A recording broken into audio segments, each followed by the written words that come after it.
You're a useless woman! Stay here alone today. Uche thought locking his wife inside their shop for an entire night would finally teach her a lesson. No food, no water, no light. He slammed the metal door shut, walked away without looking back, and slept peacefully in the comfortable bed she had worked so hard to buy. But he forgot one tiny detail, a mistake so small it seemed meaningless. By the next evening, it would cost him his business, his marriage, and every ounce of respect he had ever earned. Bunmi never dreamed of becoming rich. Growing up in a poor village, survival was already a full-time job. She was the third of 5 children, raised in a tiny house with a leaking roof while her mother sold akra by the roadside before sunrise every morning.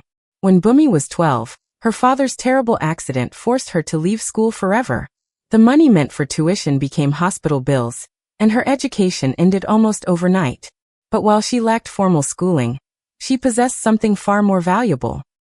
She understood people. By the age of 17, she had become a sales assistant in a neighborhood provision store. Within a year, the owner trusted her so completely that she handed Bunmi the store keys, the cash register, and even responsibility for purchasing stock. Business flourished. Customers returned again and again because Bunmi remembered everything. She remembered birthdays. She remembered children's names. She remembered exactly what each customer bought months earlier, and knew how to make every visitor feel important. People often joked that Bunmi could smell profit before anyone else even noticed an opportunity. Then Uche appeared.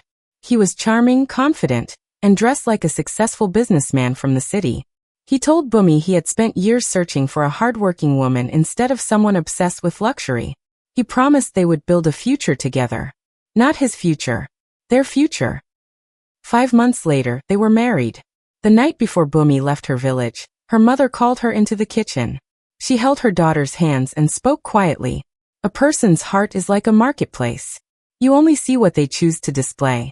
The hidden storeroom takes much longer to discover. Bunmi smiled. She believed she already knew the man she had married. Her mother gently shook her head. Never lose yourself inside another person's dream. Keep your own wisdom. One day, it may be the only thing that saves you. Bunmi carried those words with her to the city. Soon after the wedding, she suggested finding work at another store. She already had years of experience and knew several businesses looking for skilled salespeople. But Uche immediately rejected the idea. Why make another man rich? He asked. You belong beside me. Help me build our own business. One day, our children will inherit it. Partner. That single word convinced her. Bunmi wasn't chasing money. She dreamed of giving her future children the education she never had. So instead of accepting another job, she devoted herself entirely to Uche's appliance shop. At first, the business struggled. Dust covered the shelves. Customers rarely stopped inside. Most days, Uche blamed the economy, the weather, or bad luck. Bunmi blamed none of those things. She simply went to work. She reorganized every shelf. She memorized every product. She created detailed customer records and personally called buyers whenever their appliances needed servicing or replacement. She greeted every visitor with genuine warmth. Slowly, word spread. Then business exploded. 2 regular customers became 20. 20 became hundreds. Soon, people no longer asked for the owner. They asked for the madam. The woman who always remembered their names. Money finally poured into the business. But every month, when Bunmi asked about her share as a partner, Uche smiled and handed her only a small amount of cash. Use it for the house, he would say. The business is my responsibility. It sounded reasonable. So Bunmi spent every naira improving their home. She bought a new refrigerator, a dining table, a proper bed, new curtains, matching dishes, comfortable furniture. Every item came from her own earnings. Every improvement made the house feel more like a home. She believed she was building a future for their family. She never noticed that nothing belonged to her. The lease carried Uche's name. The business belonged to Uche. Even though she ran the store from morning until night, she owned absolutely nothing. Still, she kept believing. Because love often convinces good people to ignore the questions they should be asking. Then something began to trouble her. Uche was almost never at the shop. Every morning he arrived briefly, made a few phone calls, drank tea, and disappeared. He always claimed he was chasing suppliers or negotiating large contracts. Meanwhile, Bunmi opened the shop. Bunmi served every customer. Bunmi closed the shop.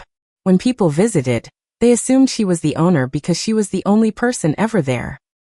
Whenever she asked where he spent his days, Uche dismissed her concerns with the same answer. A man handles business outside. You handle customers inside. She wanted to believe him, but deep inside, something no longer felt right. The uneasy feeling grew stronger, until one ordinary Thursday changed everything. That morning, the largest shipment the business had ever ordered was scheduled to arrive. Dozens of generators, refrigerators, cookers, and home appliances worth a fortune. The supplier's agent arrived with the delivery documents. Only one signature was needed before the goods could be released. But Uche was nowhere to be found. Bunmi called him once. No answer. Twice. Nothing. 3 times. His phone remained silent. The impatient supplier finally looked at her. If nobody signs now, the delivery will be postponed until next month. Without thinking twice, Bunmi picked up the pen. She calmly signed her own name.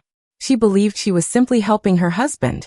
She had no idea that one signature was about to change her entire life forever. The next morning, the delivery arrived exactly as scheduled.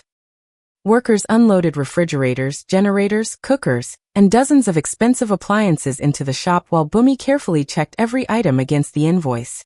For the first time in months, she allowed herself to smile. Business was growing. Their future finally seemed secure. Then everything fell apart. Ngozi, the woman who owned the provision store a few doors away, hurried across the street with a worried look on her face. Bunmi, I don't know if I should tell you this. Bunmi immediately sensed something was wrong. What happened?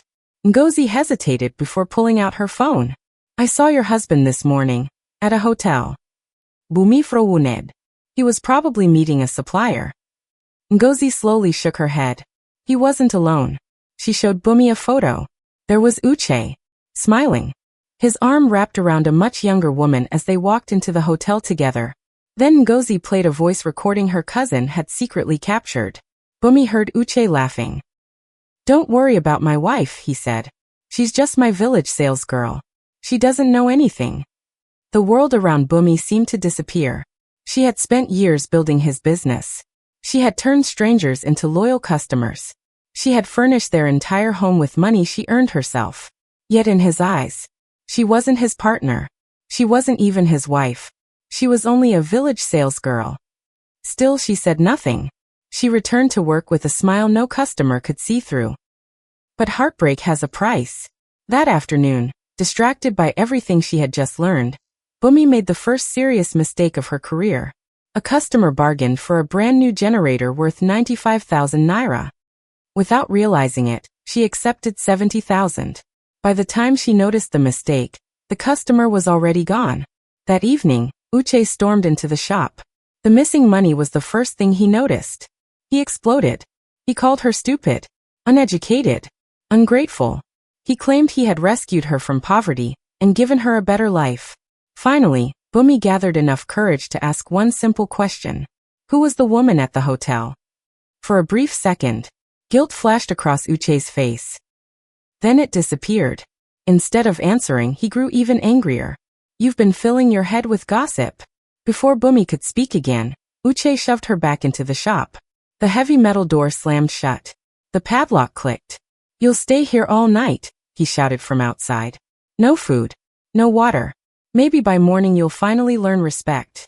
His footsteps faded into the distance. Darkness surrounded her. Most people would have cried. Most people would have begged. Bunmi did neither. She sat quietly on a cardboard box and remembered something her mother had said years ago. A person's hidden storeroom always reveals itself eventually. Everything finally made sense. The empty promises. The fake partnership. The money she had poured into a house she didn't own. The affair. The insults. The lies. Then another memory surfaced. The delivery invoice. The entire shipment that arrived that morning had been signed by her. Every refrigerator. Every generator. Every cooker. Every single item had legally been received under her name.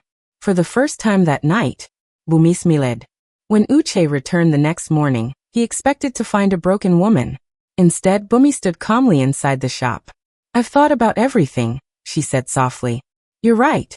Let's move on. Satisfied, Uche unlocked the door. I have to meet the supplier, he said. Open the shop. I'll be back later. The moment he disappeared around the corner, Bunmi picked up her phone. Her first call was to a truck driver. I need a moving truck immediately. The second call was to another driver. I have goods that need transporting today. Within an hour, both trucks had arrived. The first stopped outside the shop. Workers calmly loaded every appliance from the latest shipment. Because everyone on the street had always seen Bunmi managing deliveries, nobody questioned what they were watching. They simply assumed another large customer had placed an order.